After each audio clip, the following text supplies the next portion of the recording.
देखिए, समास के भेदों के बारे में बताया जा रहा है। कैसे आप 6 भेद याद रखिएगा, इससे संबंधित ट्रिक दिया हुआ है। जीवन भर याद रहेगा, कभी नहीं भूल सकते हैं। और आप देख रहे हैं सामने लिखा हुआ समास। समास का शाब्दिक अर्थ होता है संक्षेप। समास का शाब्दिक अर्थ होता है संक्षेप और इसके भेद है 6 भेद याद कैसे रखिएगा, जानते होंगे। बच्चा छठियार कितना दिन में? 6 दिन में। इसलिए समास के भेद है 6।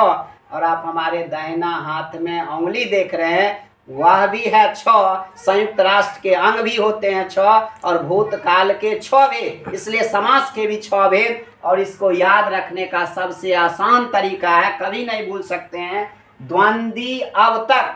सभी समास का पहला लेटर कटा हुआ है। द्वंद्वी अब तक याद रखना है। द्वंद्व समास जिसका दोनों पद प्रधान हो। द्वि माने संख्या। द्विगु समास जिसमें पहला पद संख्यावाची हो। अव्ययी भाव जिसका पहला पद प्रधान हो।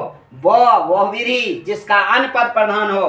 तो तत्पुरुष जिसमें कारक का चिन्ह हो, अंतिम पद प्रधान हो। को जिसमें विशेषण विशेष का बोध हो। देखिए, याद रखना है द्वंद्वी अब तक, याद रखना है द्वंद्वी अब तक। और लिख लीजिएगा परीक्षा में किसी रफ में और उसी से खोजिएगा।